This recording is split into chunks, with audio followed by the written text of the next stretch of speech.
Olá.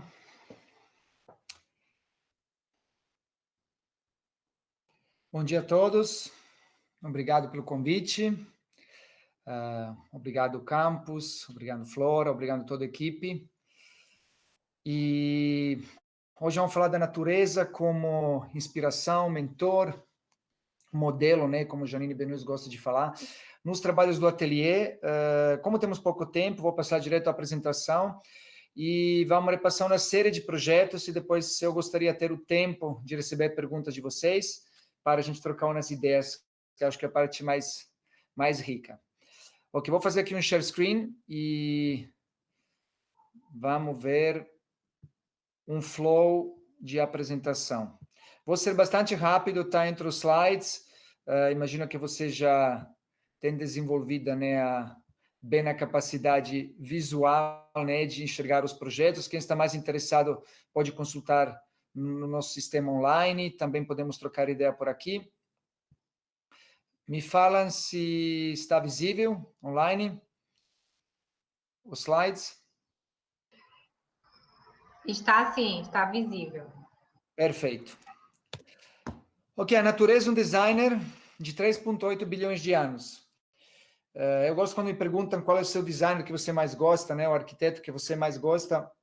Eu sempre falo natureza, né? De fato, eu não posso imaginar outro processo de desenvolvimento e inovação de ideias mais eficaz, mais adaptável, mais inteligente, né? Que é a natureza. A natureza cria condições, vida cria condições para a vida. Assim que qualquer tipo de solução que vá no caminho da vida é uma solução de design sublime, né, da natureza, acho, em geral. Em tal caso, a gente começa a entender o design, a arquitetura, qualquer processo criativo como um processo evolutivo, né, como um processo de desenvolvimento a partir, né, de uma ideia da matéria, da energia e do fluxo, né, da informação no sistema, até uns momentos de evolução desse produto, né? Não tem um produto final, a meu ver, não tem uma arquitetura final, faz parte de um processo, faz parte do desenvolvimento, né? Igual com a natureza, não tem um organismo que chegou no ápice, né, da própria evolução, não tem um organismo melhor do outro, todos estão em constante evolução e todos têm constante correlação. A correlação entre forma, processo, desenvolvimento, do fluxo de energia da matéria, da informação dentro de um sistema, gera formas da natureza, né? E a gente tem uma natureza dessas formas, de alguma forma, né?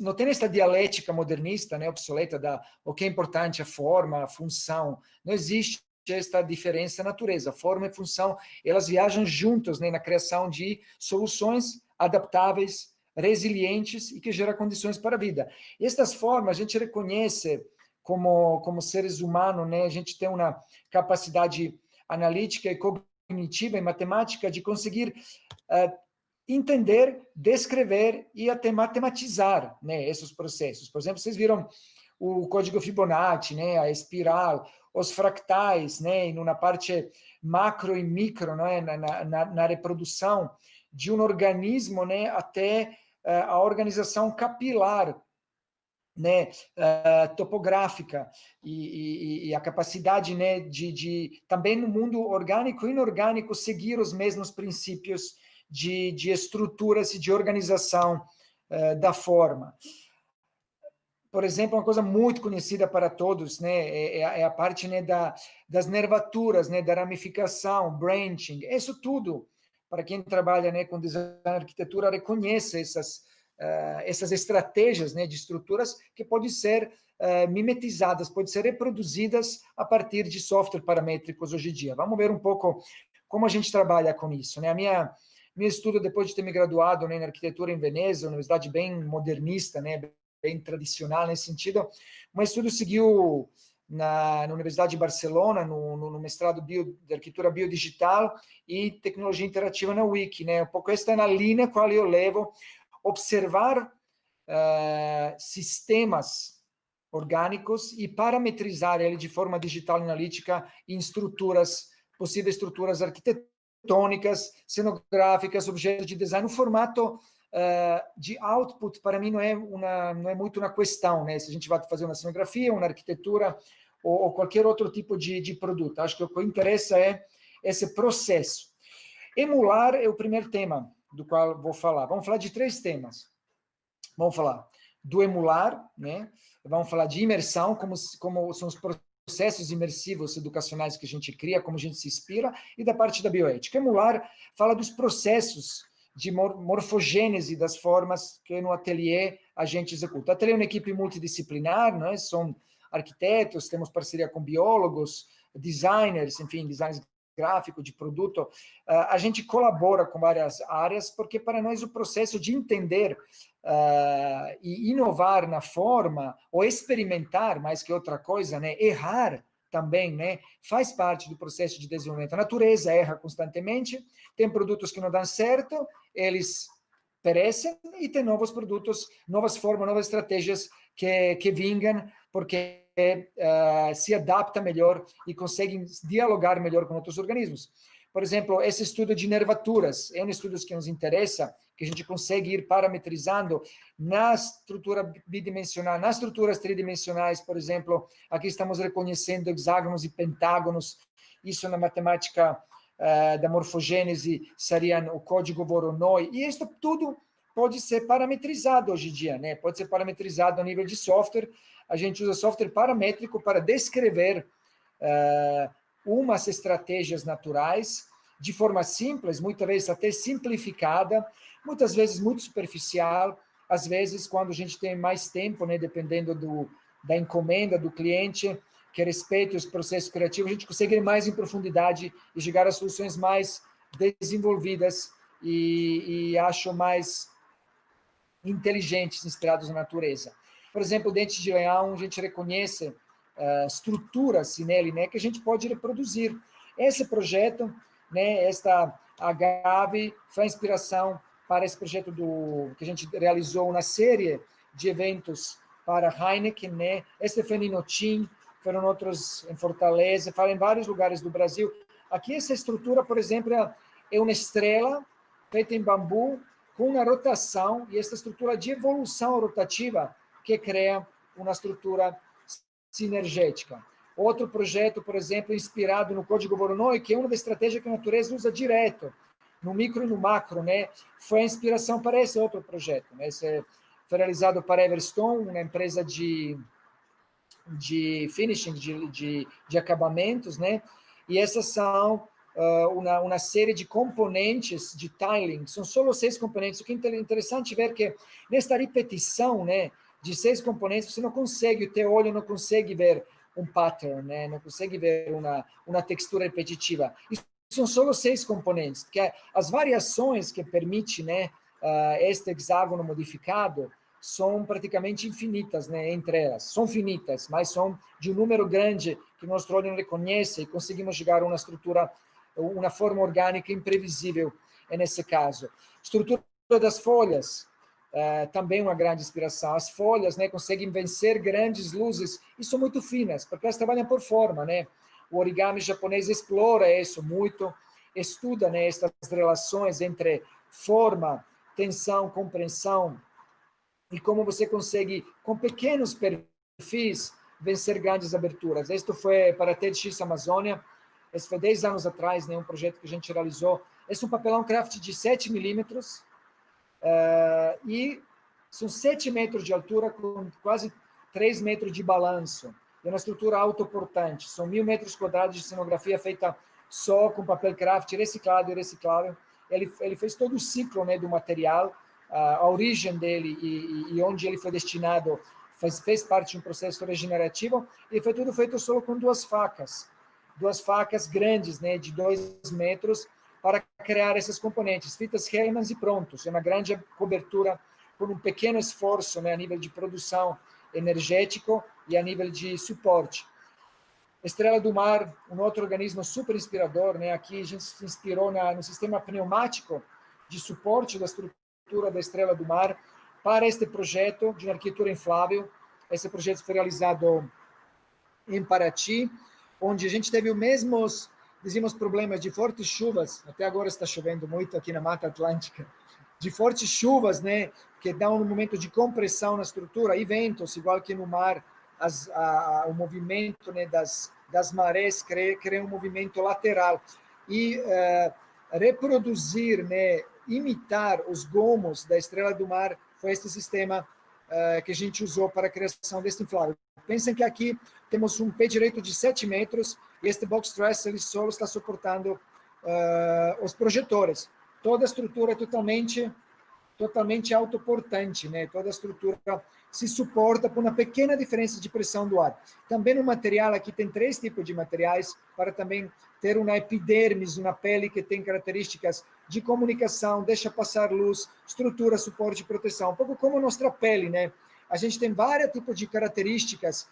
Nossa pele é multifuncional, não é como na arquitetura tradicional, onde só suporta o peso e tem o dentro e fora, eventualmente tem janela e portas. Não, a epidermis, ou as membranas, né, celulares, ou as paredes celulares, ou qualquer tipo de estrutura mais complexa, né, de um ser vivo ou de um organismo, elas são multifuncionais. E a arquitetura tem que aprender com a multifuncionalidade das próprias peles. São estruturas e trabalham junto. Este é outro geolária, foi inspirada nas radiolárias, né, um neomicroorganismo, né, um ser vivo unicelular, é um plâncton, de fato, de silício, e nesse caso ele cria estruturas sinergéticas, e essa foi a inspiração para esse projeto. Outro projeto onde a gente explorou essa estrutura, né, de domos, e nesse caso a partir de inspiração na água. Aqui, de novo, o código Voronoi entra em jogo, né, para criar estes domos de uma forma mais imprevisível. E muito interessante esta fabricação também ser feita manualmente, né? Cada domo, nesse caso, o pavilhão para Docol, ou 3, cada domo teve uma outra ambientação. Mas o que me interessa aqui é falar também da parte da fabricação dessa arquitetura um pouco mais complexa e menos cartesiana, né? Porque você não define esses pontos pelos pontos cartesianos. Quando você desenha, você faz crescer esta forma, você não desenha esta forma. Por isso o software paramétrico é fundamental. Agora, a execução é muito interessante que a gente entender e valorizar a execução manual e artesanal no Brasil. A grande inteligência de você trabalhar em parceria com os artesãos e com também produtores e fábricas que têm a capacidade de diálogo, né, com design paramétrico, enquanto pode ter frustração da gente não ter grandes impressoras 3D, estes sonhos, né, que a gente tem. Acho que também está errado correr atrás de um prejuízo, né, de uma evolução industrial que também já é obsoleta. Acho que o Brasil tem uma capacidade de superar esta revolução industrial e uma revolução pós-industrial, onde inspiração na natureza, design paramétrico e valorização do trabalho manual e artesanal, a gente consegue chegar nas soluções muito evoluídas, muito sofisticadas, como, por exemplo, esse caso, né, onde um 3D paramétrico foi realizado manualmente. Outra inspiração nos ninhos. Claro, essa estrutura ela não tem um sistema estrutural de um ninho, né, de frame recíproco, de uma estrutura recíproca. Ela trabalha por peso, mas ela cria este espaço envolvente também, que nos interessa, dessas arquiteturas animais, né? Os grandes arquitetos animais, de fato tem nome para mim os grandes arquitetos, né, no Brasil. Para mim são os pássaros, tem nomes, né? Tem vários pássaros que acho maravilhosos arquitetos, e tem muitos outros organismos que para mim chegam na primeira assim, inspiração e que eu homenageio, né, como grandes arquitetos. Até gostaria um dia chegar, né, na capacidade que o pássaro tem de fazer uma estrutura de altíssima tecnologia através de elementos naturais, né, com o próprio bico, né. Esta é uma luminária feita para Bertolucci, inspirada nas gramíneas. Ela foi crescida com um software paramétrico, de novo, né, em Grasshopper, foi crescida com um script. Foram 3 luminárias, as quais caíram, e esta que sobreviveu. Luminária liana, vou mais rápido, tem uma série de projetos. O Bamboo Trail para Bocuse d'Or, feitos em bambu de cobre, estrutura de suporte. A floresta também, como ambiente onírico, encantado, também uma grande inspiração, não só a natureza, os organismos de forma funcional, que a gente consegue extrair informações e aprender com a natureza, mas também o que a natureza significa nos nossos sonhos, no nosso imaginário. Este é um projeto na SP Arte que a gente apresentou em 2018 com a Parejoet, que encomendou uma ideia inspirada, né, na natureza, e para nós foi criar uma floresta de reflexos, simplesmente de luzes e reflexos, este momento onírico, para se perder e para se encontrar nesta floresta. Este é um projeto feito solo com Vimy natural, é um form finding, né? Se você tem círculos e elipses, você consegue jogar formas muito complexas a partir de componentes muito simples, né, tensionadas. Foi para a Bienal em Belo Horizonte. Dente de Leão foi inspiração para uma escultura que a gente fez para a Embraer, para celebrar os 50 anos de um grande produto de design brasileiro, né, que é o Bandeirante, o avião, um dos primeiros aviões, o primeiro avião de grande comercialização da Embraer. Esse foi feito por centenas de aviãozinhos impressos em 3D, e foi um dos grandes dentes de leão colocados com este sopro, quando este gesto de você infantil, de genuíno, né, de você se encontrar e tocar a natureza de uma forma sutil e leve, né, e esta sensação que a gente tem de interagir com o organismo. Acho que o dente de leão é um dos primeiros que todos nós temos. Formas também, dizemos, abióticas, né, ou consideradas não fazer parte, né, do reino do que se considera vivo, mas é viva, a água é vida, e a gente se inspirou nesses fenômenos naturais para o projeto da Camper. São várias lojas entre Milano, Hong Kong, Melbourne, enfim, San Sebastián, Munique, até em São Paulo teve uma loja. Cada loja tem um parâmetro diferente, inspirado na força da natureza, seja taifun, seja ondas, seja vento, mas sempre usa a mesma estratégia. São nestas ondas, mas cada loja se inspira em outro fenômeno natural. Por exemplo, em Melbourne, em um taifun, né? Outros lugares, por exemplo, em Milão, no vento, etc, etc. Esta inspiração em movimento de líquidos me interessa muito, tanto nesse projeto, por exemplo, da Coca-Cola, que a gente fez nos Jogos, no Rio, fez uma ativação da marca, onde a ideia era criar, construir uma explosão, né, destas bolhas saindo, né, da garrafa, e a gente estudou muito sistemas dinâmicos de produção de bolhas, e aqui foi reproduzido com centenas, né, de globos translúcidos, e com luz foi animado neste movimento. Movimento de líquidos também foi uma solução que nos ajudou para criar este espaço, que é um legado da Nike no Rio de Janeiro para um equipamento esportivo. Como tem duas entradas e um espaço muito fino, a gente simulou o movimento de líquido dos dois lados, e o negativo deste espaço foi criado este banco, este equipamento, que é para ciclo, é lugar de stretching, um banco para se acomodar, enfim, um lounge, um enorme objeto que se acomoda e que dialoga com o espaço de forma orgânica, se distribuindo de forma linear neste equipamento. O Pavilhão do Brasil, que a gente fez juntos com o Estúdio Arthur Casas, é uma arquitetura onde acho que isso poderia ser uma aula por si, né?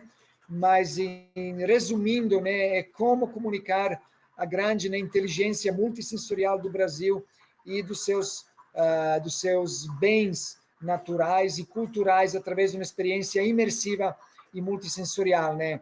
Esse pavilhão, ele tem várias áreas, dos quais uma área que a gente particularmente, né, desenvolveu é esta enorme rede de 1.000 metros quadrados, no qual você interage com cheiros, com sonidos, com um Kinect, sensores seguindo você, e pássaros em sistema quadrifônicos te acompanhando, em várias culturas e cultivos da flora brasileira, e comunicação institucional e artística de produtos e designs brasileiros nesta experiência imersiva, né, da natureza brasileira, em tudo o que esta palavra abrange, né? Este foi o Pavilhão do Brasil. Eu acho que ele representou muito o que a gente sonha, né, de ter, né, um espaço descentralizado, né, democrático, inspiracional, gentil, né, um espaço de produção coletiva, familiar, né, de produtos não industriais. Enfim, a gente sonhou com este espaço, e os pavilhões, justamente, eles falam do futuro, né, dos sonhos, das vocações que a gente imagina, e acho que essa foi a grande experiência que o público mundial teve com o pavilhão. Arquiteturas indígenas, acho fundamental hoje em dia falar na arquitetura indígena. Nas universidades se aprende o modernismo, mas o modernismo foi importado, e além de lindos casos, lindos projetos, né, de modernismo brasileiro, é uma arquitetura que pouco tem a ver, né, com o sistema, com as forças da natureza nesse lindo continente, né? As arquiteturas indígenas estão 15 mil anos adaptadas ao clima, aos vários biomas brasileiros de uma forma muito local e também com uma relação ancestral, né, e consequentemente futurista, como que podemos imaginar da gente ter no futuro no Brasil para nos adaptar a esses grandes câmbios, né, climáticos que vamos vivenciar. Assim que uma época industrial, que o modernismo representa uma época industrial, a qual nos levou ao ponto onde estamos, né, de colapso, né, do sistema, em todos os sentidos, acho que a gente tem que ir na procura do ancestral para encontrar o nosso futuro, né, como país, como continente, e aprender com a arquitetura indígena, para mim, uma grande inspiração, de fato, a maior inspiração. Então, uma série de projetos que a gente se inspirou, como a Casa Arca, né, nas casas Assurini, como a Casa Acha, nas minhas viagens no maravilhoso Acre, né, e nas muito sofisticadas arquiteturas dos Axanincas, tanto a nível de organização espacial, quanto a nível das estruturas, quanto a nível de inteligência da construção. São arquiteturas altamente sofisticadas, altamente desenvolvidas e olhadas com um olhar contemporâneo e futuro. Eu acho que são a nossa grande, né, possibilidade de evoluir a arquitetura brasileira para um novo patamar e uma nova identidade muito própria, muito endêmica, né, e muito futura. Sempre inspirado, né, na tipologias indígenas e na inteligência, por exemplo, nesse caso das raízes escora, né, adventistas, que são as raízes que as palmitas Jussara, né, envia, né, para escorar uma estrutura muito alta. Foi o projeto da Casa Macaco, também uma arquitetura também realizada este ano pelo ateliê.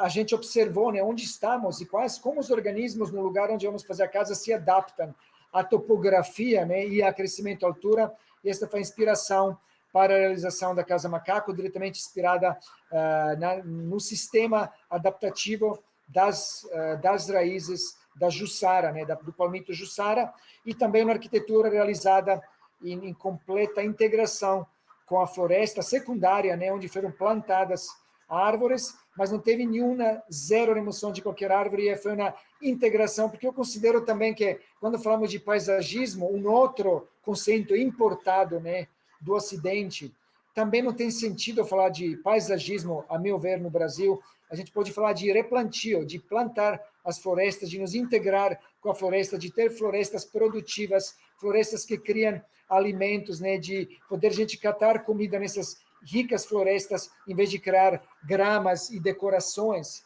né, paisagísticas. Eu acho que a gente tem que conviver com a abundância e riqueza das nossas florestas e plantar de volta as nossas florestas. Esta casa não tem jardim, ela é o jardim, ela planta, replanta toda a floresta em torno a si e nasce e cresce dentro. Projeto do Arquitetura Flutuante para o pavilhão, não pavilhão, para a Biblioteca Flutuante. Este é o projeto que a gente participou de um concurso, né, do Goethe Institute, do Prinz Klaus, e a gente ganhou esse concurso para realizar essa biblioteca, juntos com a ONG Vagalume, né, em fevereiro deste ano, já prototipando a estrutura. Agora, claramente, por segurança das comunidades locais e dos equipes, a gente está em stand-by e espera retomar no começo do ano que vem para realizar este projeto. Vila da Terra é um outro projeto que trabalha com o conceito de metabolismo urbano, né? O que é metabolismo na arquitetura? Como a arquitetura trabalha com a parte energética das águas, com a parte, né, de resíduos, os mesmos resíduos dos restaurantes, eles viram adubo para a floresta, para o food forest que tem no telhado, e mesmo o food forest cria biogás que se usa no restaurante. Como você cria um metabolismo das nossas arquiteturas e como ela se relaciona com o contexto natural e cultural da região. Esta parte de sinergia, de interconexão, interdependência, o projeto é a base deste outro projeto, que é o pavilhão que a gente realizou no Design Miami, em dezembro do ano passado, inspirado na inteligência e na fundamental importância dos manguezais como grande aliado para nossas cidades e nossos biomas no Brasil. E este foi um projeto criado diretamente para celebrar a inteligência e importância dos manguezais, e um pavilhão que a gente realizou em Miami, onde as pessoas ficaram vivenciando dentro neste manguezal e através do óculos 3D vivenciando as florestas da Amazônia. Se conectar com a natureza, esses são os workshops que a gente realiza na Amazônia. Vou acelerar um pouco, temos mais 5 minutos, que a gente realiza na Amazônia. Eu sou co-diretor da Architecture Association, Business School na Amazon. A gente realiza já há 15 anos workshop de imersão na natureza, na Amazônia em específico.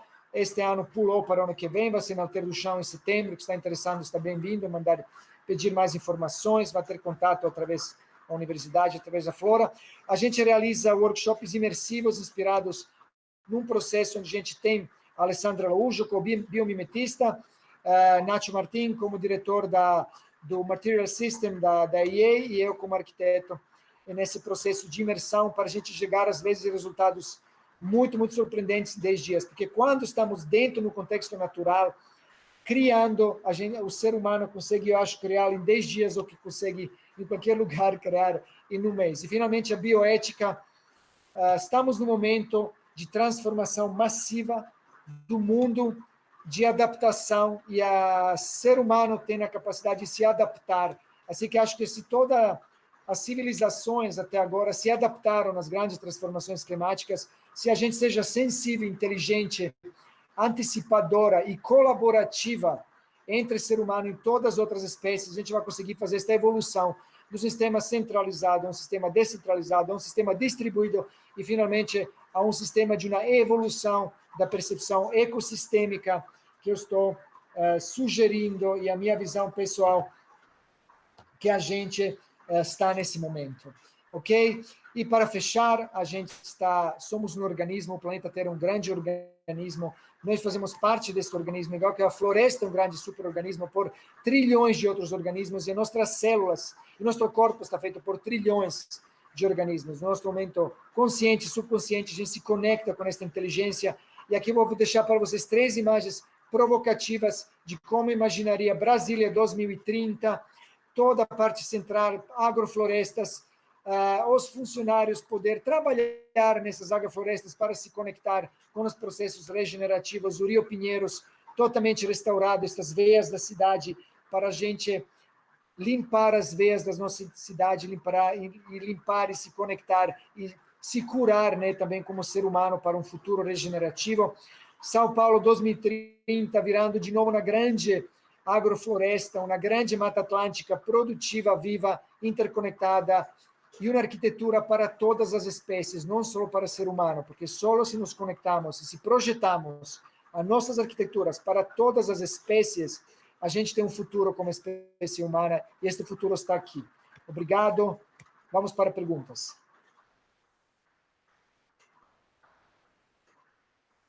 Obrigada, Marco, pela sua apresentação maravilhosa, pela sua contribuição com o nosso evento.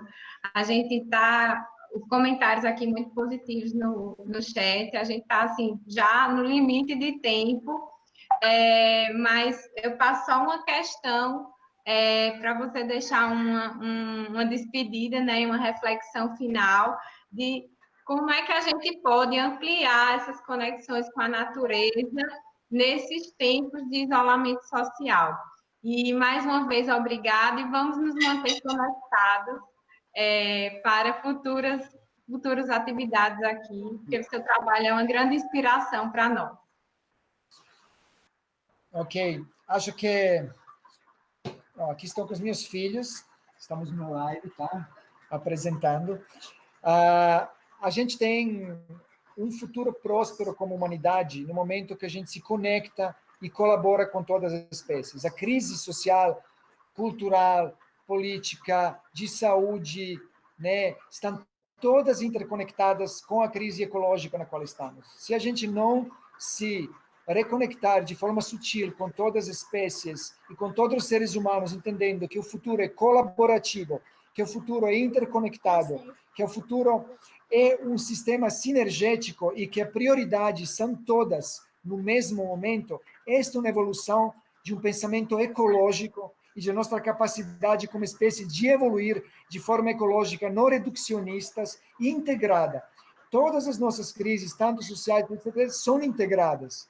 Assim que Se conseguimos nos respeitar todos os seres vivos, a gente tem um futuro muito próspero e uma capacidade de nos adaptar e superar esta transformação, esta mudança climática. Mudança é positiva. Não tem vida se não tem mudança. A gente tem que ter capacidade juntos de entrar nesta mudança, nesta transformação. Muito obrigada mais uma vez. E um abraço, até breve. Obrigado a vocês. Boas palestras e bom evento. Tchau, tchau, pessoal.